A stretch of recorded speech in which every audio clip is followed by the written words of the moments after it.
Вас вітае служба інфармацыі тэлерадыёкампаніі «Гомель». У студыі працуе Вольга Гайдаш. Глядзіце ў гэтым выпуску. Лес і малако – наша перспектыва. Александр Лукашенко наведаў Гомельшчыну. Для вас запальваюцца зоркі. У Гомельскай вобласці апошні званок прагучаў для 7 тысяч навучэнцаў 11 класаў. Самыя маладыя, таленавітыя і творчыя. Маладзёжная сталіца прымае рэспубліканскі фестываль арт-вакацыі. А зараз аб гэтым і іншым больш падрабязна.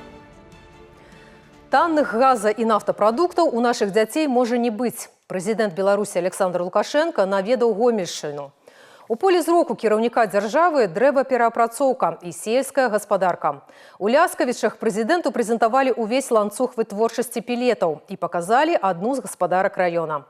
Навошта беларусам зялёнае паліва і ці запатрабаванае яно на рынку? А таксама як сёння выглядае ферма, якую прэзідэнт наведаў звыш 2 дзесяцігоддзяў таму. Акцэнты і даручэнні кіраўніка дзяржавы ў матэрыяле Таццяны Пеменёнкавай. Пелеты гранулы, якія робяць з адходаў драўніны. Сёння яны замяняюць газ, нафту і нават дровы. У Еўропе і некаторых краінах Азіі яны выкарыстоўваюцца нават у прамысловых маштабах. Беларусь таксама падключаецца. Сёння ў краіне працуе 64 вытворцы пелетаў. Адно з такіх у Ляскавічах і стала першай кропкай працоўнага візіту прэзідэнта на Гомельшчыну. Спачатку расклад па паліцах. Магутнасць пелетных вытворчасцяў краіны каля 900 тысяч тонн у год. Пры гэтым сёння з заводаў выходзіць ад магчымага звыш 320 тысяч тонн. І тут самае галоўнае не прагадаць, а прадаваць драўляныя гранулы рэнтабельна. Нам надо рентабельно продавать пелеты. Это ваша задача. Пиломатериалы рентабельные должны быть сами по себе, а пелеты сами по себе. Многіх бянтэжыць менавіта кошт драўляных гранул, але ў гэтым плане дзяржава таксама падстаўляе плячо. 1 тонна 50 беларускіх рублёў. На ацяпляльны сезон для дома 100 квадратных метраў хопіць 3,6 тонн, што роўна 180 беларускім рублям. Не патрэбна быць вялікім матэматыкам, каб зразумець, што гэта даволі бюджэтны варыянт, калі магчымасці правесці электрыфікацыю або газификацию няма. Как мы работаем по этим направлениям? Первое направление – это стимулирование потребления населением.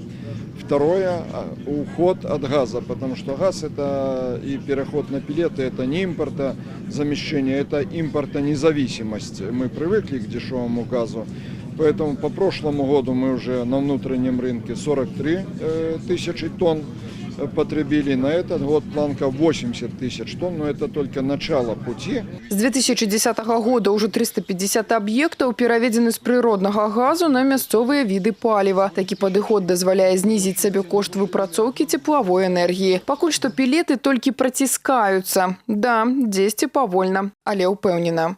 Как специалист, ты мне скажи, пелеты имеют преимущество? Очень большое. В чем? В том, что они компактны, они экологически чисты, у них меньше золы, полностью можно автоматизировать процесс. Для гражданина, для физического лица, прежде всего, эта загрузка, можно организовать загрузку раз в неделю. Управлять котлом можно фактически с мобильного телефона. Попыт нараджае прапанову. Айчынныя вытворцы котлоў адразу улавілі патрэбу рынку і пачалі выпускаць сваё. На Гомельшчыне пелетнае ацяпляльнае абсталяванне выпускаюць адразу 2 прадпрыемствы. Маштабы самыя розныя, ад вялікіх прамысловых да кампактных бытавых. Завод «Коммунальник» производит как и котлы, так и блочно-модульные котельные. В чем преимущество? Котел мы можем поставить в существующее какое-то здание, использовать, как на сегодняшний день говорит президент, различные виды топлива, не только различные, но именно пелеты. А блочно-модульные котельные, как завод-изготовитель, мы предлагаем комплекс готовый, который не нужно глубоко лезть в проектирование, но при этом мы привозим готовый продукт, внутри смонтировано оборудование, котельные наши котлы. Вот. Они точно так могут работать как на дровах, так и на пелетах. Гомельшчына рэгіён аграрны, а таму без сельскагаспадарчых пытанняў нікуды. Сёння ўвага кіраўніка дзяржавы да гаспадаркі Аграляскавічы. Для прэзідэнта фермы, якая перажывае мадэрнізацыю, аб'ект асаблівы. Знаёмства з палішукамі амаль 30 гадоў таму пачыналася менавіта адсюль. А таму Александр Лукашенко не па чутках ведае, што было і да чаго дайшло. Полишуки дисциплинированные люди, если с ними работать нормально. Стаўку Аграляскавічы робяць менавіта на вытворчасць малака. З гэтай нішы і ўся асноўная выручка гаспадаркі. Тым не менш, патрэбна развівацца, а таму і было прынята рашэнне аб мадэрнізацыі. Мы здесь просто сделаем определенную работу по модернизации данных зданий и будем содержать молодняк от 3 до 6 мегацев, от 6 до 12 мегацев, от 12 до 18 мегацев и 18 месяцев сухостойный период, который еще. То есть мы должны получить сегодня средствующий привес, который обеспечит, что мы покрыли сегодня теленку на воспроизводство 13 мегацев, 12-13 мегацев и получить сегодня теленка 23-24 мегацев. Вот сегодня самая главная задача стоит. То есть сократить себестоимость производства живого веса крупнорогатого скота. Таким образом мы уменьшим сегодня затраты на выращивание. Это основные затраты, которые сегодня идут на выращивание молодняка крупнорогатого скота. И в целом получить тогда уже на выходе вот эту телочку, которая сегодня расселилась, нетель и корову здоровую, достойную, чтобы сегодня мы получали продукцию. А што тычыцца тэрмінаў мадэрнізацыі, то кіраўнік дзяржавы даручыў паскорыцца. Сёння гэта патрабаванне часу. Кожны комплекс павінен працаваць і прыносіць прыбытак. Тэрмін да новага года, пасля чаго прэзідэнт плануе асабіста праверыць работы. Александр Лукашенко ўпэўнены, кадры сёння – гэта жалезная дысцыпліна. А калі штосьці хочацца атрымаць і працаваць па тэхналогіі, патрэбна без валакіты зрабіць усё намечанае. Тацяна Піменёнкова, Валерий Гапанько, тэлерадыёкампанія «Гомель». Гучна, чулліва і прыгожа. Гэта ўсё развітанне са школай. У Гомельскай вобласці апошні званок прагучаў для амаль 7 тысяч навучэнцаў 11 класаў. Наша здымачная група адчула на сябе ўсю урачыстасць моманту. Падрабязнасці ў матэрыяле Ганны Кусташовай. Апошні урок, школьны вальс і стужачка выпускніка. Гэта тое, што застанецца ў памяці назаўжды. У школе нумар 75 горада Гомеля 52 выпускніка 11 класа. Сёння яны самыя шчаслівыя і дружныя, фатаграфуюцца на памяць. Але ўжо зусім хутка іх чакае апошні экзамен. Эвеліна Валчанкова з трапятаннем будзе ўспамінаць сваіх аднакласнікаў і сумаваць па любімых прадметах. У будучыню дзяўчына глядзіць з аптымізмам, плануе звязаць сваё жыццё з юрыдычнай справай. Сегодня у меня замечательный день, последний звонок, мой самый любимый, замечательной школе. 11 лет пролетели быстро и незаметно. Мне очень нравилось учиться, получать знания. Я очень благодарна классному руководителю, директору за то, что поддерживали, за то, что направляли постоянно на верный путь. Школьные годы навсегда останутся у меня в памяти и в моем сердце. Я горжусь, что училась в лучшей школе Гомеля. Апошні звонок – гэта кранальны момант не толькі для будучых выпускнікоў, але і для іх бацькоў. Менавіта яны прывілі сваім дзецям цярпенне, імкненне да ведаў і натхнялі на подвиги. Акрамя іх, побач з выпускнікамі і госці лінейкі. Заканчэннем навучальнага года і школьнай пары будучых абітурыентаў павіншаваў старшыня гомельскага гарвыканкама Владимир Прывалаў. За плечами годы учебы, наполненные знаниями, достижениями, яркими событиями и верными друзьями. Впереди новые горизонты и неизведанные пути. В уходящем учебном году наши гомельские ребята добились значительных успехов. Калі 1 верасня ўся ўвага сканцэнтравана на першакласніках, то на апошнім званку ў цэнтры ўвагі выпускнікі. Словы падзякі педагогам і слёзы, ці то ад шчасця, ці то ад смутку. Бо урокі, перажыванні за адзнаку і вясёлыя перапынкі зараз будуць толькі ўспамінамі. Сегодня очень замечательно, вот именно тот день, когда он одновременно и грустный, и радостный. Мне как классному руководителю очень грустно расставаться со своими замечательными детьми.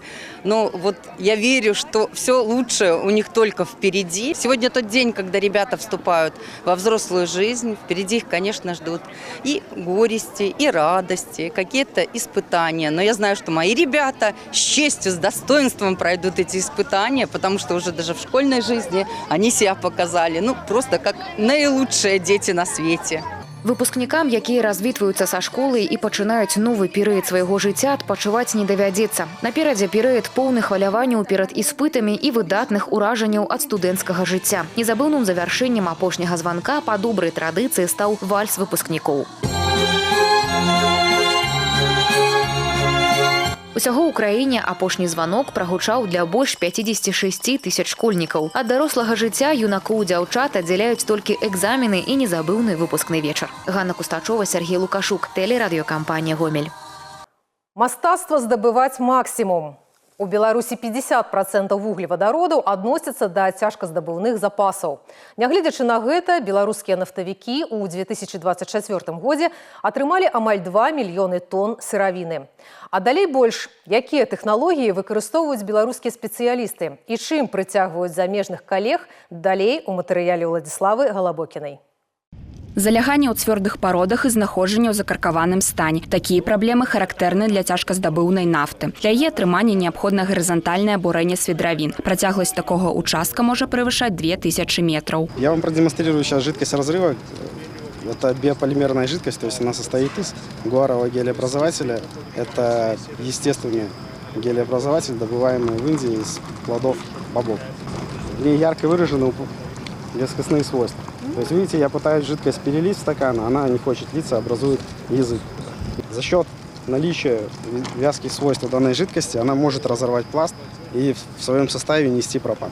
Значны нюанс у працы беларускіх нафтавікоў – наяўнасць неабходнага абсталявання, паколькі прымяненне перадавых тэхналогій патрабуе адпаведнага ўзроўню аснашчайнасці. Заходнія ўзоры тэхнікі за апошнія некалькі гадоў былі паспяхова замешчаны аналагамі айчыннай, кітайскай і расійскай вытворчасці. Опыт наш уникален тем, что у нас полный конвейерный цикл внутри компании. Мы компания, осуществляющая все виды сервисов собственными силами, и, соответственно, конвейерность выстраивалась на каждом этапе, сокращались сроки проведения этих работ, снижалась затратная часть себестоимости этих работ. И этот опыт как раз-таки мы продемонстрировали и показали, что с этими запасами можно работать только когда каждый этап выстроен, оптимизирован и минимизирован по срокам и по затратам. Для ўсіх рэгіёнаў свету, асабліва для краін без вялікіх запасаў нафты, актуальна здабыча цяжказдабывальных запасаў. Вопыт нашай краіны ў гэтай тэме прызнаны сусветны і прыцягвае ўвагу нафтавікоў з іншых дзяржаў, якія валодаюць куды больш вялікімі запасамі вуглеводородаў. Я для себя отметил это очень тесную производственную интеграцию.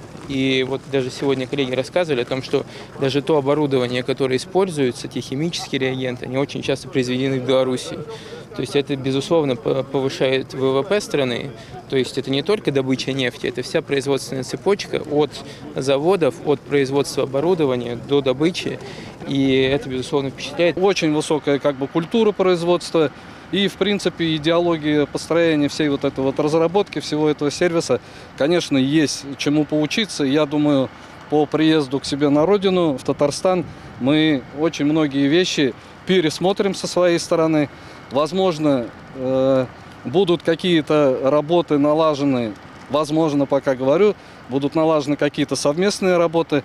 То есть тот опыт и те знания, которые мы получили, конечно, являются очень богатыми, очень существенным. Бурэнне гарызантальных свідравін – эканамічна абгуртаванае рашэнне, якое ў будучым дазволіць установіць новыя рэкорды па здабычы нафты. Калі раней для будаўніцтва падобных свідравін неабходна было ад 135 дзён, то цяпер не больш за 45. Владислава Галабокіна, Владислав Козлоў, тэлерадыёкампанія «Гомель». Беларусь увайшла ў тройку лідараў краін Еўропы па забяспечанасці прыродным газам для насельніцтва. На Гомельшчыне ў 2025 годзе плануюць пабудаваць звыш 40 кіламетраў газаправоду. Як нават у самыя аддаленыя раёны рэгіёна прыходзіць блакітнае паліва, раскажа Таццяна Піменёнкава. Катерина Савіч разом з мужем сапраўдныя людзі працы. Пчолы гудуць, буякі спеюць, гаспадарка квітнее. Толькі вось цяпло ў хаце прыходзіцца здабываць старым дзедаўскім спосабам – дровамі. Праца даволі вымотвальная, але зараз сям'я ў прадкушэнні, што сітуацыя зменіцца. Газ упростит нам тем жизнь. Смотрите, мы вот день, например, работаем на поле, да? У нас еще хозяйство свое, у нас еще есть один участок, там 3 гектара. И мы вечером приехали домой, и нам не надо думать, что нам надо принести еще дрова, распалить грубы. Мы приехали, на кнопочку нажали, и у нас уже тепло, все хорошо. То есть уехали куда-то, приехали, все, то есть без проблем. Газ – слово, якое гучыць як сімвал камфорту і доўгачаканага палягчэння і для іншых жыхароў аграгарадка Людзяневіч і Жыткавіцкага раёна. У Любові Церабяленка ўжо пабудавана ўнутрыдымавая сістэма газазабеспячэння. Справа засталася за малым. Сейчас мне прокопают эту траншею, до конца проведут этот газ, и я могу спокойно отключить газовые баллоны и подключиться к природному газу. Главное, так хорошо сделали это все наши газовики. Мне так нравилось. Они такие аккуратненькие. У аграгарадку Людзяневічы сёння пражывае каля 870 чалавек, а гэта некалькі соцень домаўладанняў. Хтосьці ўжо зрабіў крок да камфортнага жыцця і перайшоў на электрыфікацыю, але сеткі не гумовые, и у гэтым выпадку блакитное палево – идеальный вариант. В сельской местности для чего необходим газ? В первую очередь, это в зимний период основная основная такая проблема – это отопление жилья. Дрова, значит, много времени отнимает вот это время растопки, следить, отопление своего жилья. А когда появится природный газ, освобождается время для занятия другими видами, потому что, конечно, это комфортно, удобно и уютно. Газифікацыя Жыткавіцкага района пачалася ў далёкім 2003. За 22 гады пабудавана 255 кіламетраў газаправоду, а пра дровы і цяжкасць з ацяпленнем забыліся звыш 2000 прыватных домаўладанняў. В 2023 году мы построили на Туровской зоне 21 километр газопровода и будем газифицировать там 6 населенных пунктов. На сегодняшний день разработана проектная документация по таким кооперативам, как в Хильчицах, Хачене, Речеве. Туда подведены в 2024 году подводящие газопроводы по программе «Комфортное жилье». Ну и во втором полугодии 2025 года мы приступаем к строительству данных кооперативов. Газифікацыя – гэта не толькі пра пракладзеныя трубы і палаючыя канфоркі. Гэта яркі прыклад таго, як сацыяльная палітыка дзяржавы рэалізуецца на месцах і стварае камфорт для кожнага, незалежна ад месца жыхарства. Тацяна Піменёнкава, Валерый Гапанько, тэлерадыёкампанія «Гомель». Аднаўляльныя і другасныя рэсурсы для Беларусі – гэта золата, якое ляжыць пад нагамі. На гэта прэзідэнт Беларусі Александр Лукашенко звярнуў увагу на нарадзе па пытаннях абыходжання з адходамі і выкарыстання другасных матэрыяльных рэсурсаў. Гомельшчына з'яўляецца прамысловай вобласцю, таму характэрна значнае ўтварэнне адходаў вытворчасці. На хімічным заводзе распрацоўваюцца новыя падыходы да іх перапрацоўкі. Падрабязнасці далей у сюжэце. 26,5 мільёнаў тонн і плошча ў 100 гектараў. Такія гомельскія горы. Уяўляюць яны сабой двухводны сульфат кальцыя. Гэта 97% і 3% прымесяў. У іх складзе ёсць як рэдказемельныя металы, так і кіслотныя рэшткі ад вытворчасці фосфорнай кіслаты. Переработкой отходов мы занимаемся порядка уже 50 лет. Здесь у нас большие наработки. Основное производство – это гипсовяжущие. На мой взгляд, не технологические проблемы, а больше экономические. Двухводный сульфат кальция, он на 20% состоит из кристаллической воды. И для того, чтобы его привести в гипсовяжущие, ее нужно испарить. Это очень большие затраты и, соответственно, удорожание конечного продукта. Хімічным заводам распрацавана свая ўласная тэхналогія, якая дазваляе скараціць скіданне фосфагіпса ў адвалы на 15% ад агульных аб'ёмаў. В том году Минский технологический университет разработал для нас и белорусской цементной компании технологию получения искусственного гипсового камня. То есть данная технология нужна прежде всего цементникам для замещения природного гипсового камня.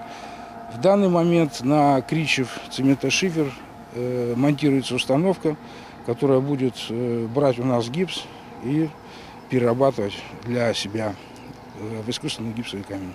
Гэта дазволіць знізіць частку адходаў і адразу адпраўляць на перапрацоўку. Па даручэнні прэзідэнта будзе адбывацца вывучэнне расійскай тэхналогіі па здабыванні рэдказемельных металлов с фосфогипсу. Гомельский химический завод за год образует порядка 800 тысяч тонн отходов. Это отходы фосфогипса. В том числе в рамках реализации стратегии планируется увеличить извлечение вторичных материальных ресурсов, в том числе по итогам проведенных исследований определено наличие редкоземельных металлов в составе данных отходов. Планируется провести работы по совершенствованию технологий, внедрению данных технологий на данном промышленном предприятии с целью извлечения редкоземельных металлов. Пару месяцаў таму ў Расію адпраўлены пробы рэдказемельных металаў для праверкі магчымасцяў перапрацоўкі. А рэалізацыя праектаў па вытворчасці гіпсазмяшчальнай сыравіны плануецца ўжо ў гэтым годзе. Владислава Галабокіна, Владислав Козлов, тэлерадыёкампанія «Гомель». Молодежная столица прымае рэспубліканскі фестываль «Арт-вакацыі». Заключны этап рэспубліканскага фестывалю праходзіць зараз у Гомелі. Гала-канцэрт адбудзецца сёння на сцэне Гомельскага дзяржаўнага абласнога палаца творчасці дзяцей і моладзі. Фестываль сабраў самых таленавітых і творчых. На працягу года ішлі розныя этапы і канцэртныя праграмы фестывалю. У заключным этапе прынялі ўдзел 160 устаноў адукацыі. Больш за 20 тысяч таленавітых хлопчыкаў і дзяўчынак з усёй краіны. Сцена арт-вакацый собрала вокалістаў, хоры і танцавальныя ансамблі розных напрамкаў. Заключны канцэрт складаецца з некалькіх блокаў – народнага, военнага і эстраднага. Основная задача стоит это средствами художественного творчества, гражданско-патриотического воспитания нашей молодежи, конечно же. Ну и также развитие их художественных способностей, творческих способностей. Также это профессиональная ориентация, которая при помощи нашего фестиваля проходит по всей стране, так как зрителями являются и школьники старших классов. Это обычные школьники, учащиеся учреждений профессионально-технического образования. Это настоящие будущие строители, маляры, повара. Они все поют, танцуют. Электротехнические колледжи, строительные колледжи. И все поют, все танцуют, все читают, играют на музыкальных инструментах. Фестываль арт-вакацыі чарговы раз пацвярджае, што беларуская зямля багатая на таленты. Фіналісты выступаюць на сцэнах краіны ў розных рэспубліканскіх мерапрыемствах. Для пераможцаў таксама падрыхтавалі ўзнагароды дыпломы, кубкі і насычаную экскурсійную праграму. Сенсацыйнае вяртанне. У фонды Гомельскай абласной універсальнай бібліятэкі імя Леніна вернута кніга з калекцыі Паскевічаў. Гісторыя Пятра Вялікага складаецца з 4 тамоў. Першы і чацвёрты ўжо знаходзяцца ў музеі рэдкай кнігі ў Гомелі. Другі том зараз падараваны неабыякавым грамадзянінам. У выданні апісаны погляд на кіраванне, на краіну і падзеі тых гадоў. Музей рэдкай кнігі ў бібліятэцы прадстаўляе літаратурны салон Ірыны Паскевіч, апошняй уладальніцы гомельскага маёнтка. Складаецца непасрэдна з рэдкіх і мініяцюрных выданняў. Гэта месца, дзе узнаўляецца атмасфера арыстакратычнай чытальнай залы другой паловы 19 стагоддзя. Когда коллекция князей Паскевичей, библиотека переходила к Ирине Ивановне, она насчитывала более 20 тысяч экземпляров. Но надо понимать, какие исторические события происходили в то время. И, конечно же, это и революция, и Стрекопытовский мятеж, и пожар в башне. Потом эти книги возвращались. И, конечно, какие-то экземпляры были утеряны. А так как вот сейчас мы, например, даже не можем определить, каким образом какая-то книга исчезла тогда, в те времена. Но свои книги мы точно можем определить, что это точно из коллекции князей Паскевичей. Даведацца, ці належыць кніга да бібліятэкі Паскевічаў, можна па элементах афармлення. Асаблівая форзацная папера, пераплёт, паметкі бібліятэкара, які служыў у палацы Паскевічаў. Бібліятэчныя наклейкі і, вядома ж, экслібрыс, дзе намалявана карона, на якой можна нават палічыць колькасць жамчужин. Это книги из библиотеки Паскевича «История Петра Великого». Вообще, в целом, в библиотеке Паскевича было ряд разделов. И вот история была одним из самых многочисленных разделов. И вот если первый том мы возьмем, то это история до Петровского времени и, скажем так, жизнь и деятельность Петра Великого до 1700 года. Калі нехта неабыякавы да гісторыі і захавання памяці валодае трэцім томам кнігі са збору князёў Паскевічаў, Гомельская абласная бібліятэка будзе рада прыняць яе для аднаўлення поўнай калекцыі.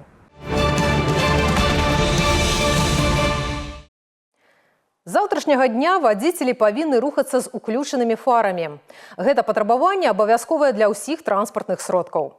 Перыяд, калі вадзіцелі павінны рухацца днём з уключанымі фарамі, доўжыцца каля 2 тыдняў. Згодна з правіламі дарожнага руху, перасоўвацца са святлом неабходна будзе з 25 мая па 5 чэрвеня. Таксама з 25 жніўня па 5 верасня.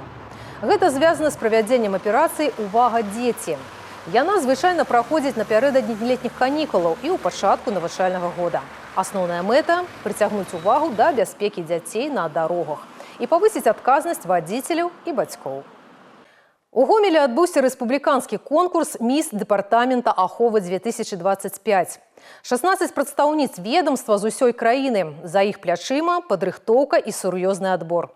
Удзельніцы паказалі сабе ў стральбе стабільнай зброі. Стоячы з калена і з укрыцця паразілі мішэні таксама, як і патрапілі ў сэрца гледачоў і журы. Гомельшчыну прадстаўлялі 2 удзельніцы. Адна з іх – Вольга Сідарэйка. Працуе ў рэчыцкім аддзеле дэпартамента ахова і спрабавала свае сілы на конкурсе не ўпершыню. Другая – Анастасія Гарбачова, майстар спорту. У органы потрапіла ў гэтым годзе. За 3 дні свайго знаходжання на гасціннай гомельскай зямлі удзельніцы конкурсу не толькі прайшлі актыўную падрыхтоўку да ўдзелу ў конкурсе, асвоіўшы навыкі дэфіле, харэаграфіі і сцэнічнага мастацтва. Аднак і пазнаёміліся з яе славутасцямі. В Гомеле впервые очень понравилась такая немножечко историческая, что ли, атмосфера. Дома такие, очень сохраненная история вот в городе ощущается, маленькие улочки. Такое мероприятие с огромным таким масштабом, оно не пройдет незаметно, оставит глубокие эмоции и впечатления у всех участников и зрителей. 4-й рэспубліканскі конкурс прыгажосці «Міс дэпартамента аховы 2025 дабрабыту прыгажосці» прынёс свае навінкі. У гэтым годзе усе 16 удзельніц атрымалі тытул, ніхто не застаўся незаўважаным. А доўгачаканую карону атрымала прыгажоня з Магілёўскай вобласці Юлія Маісеенкава.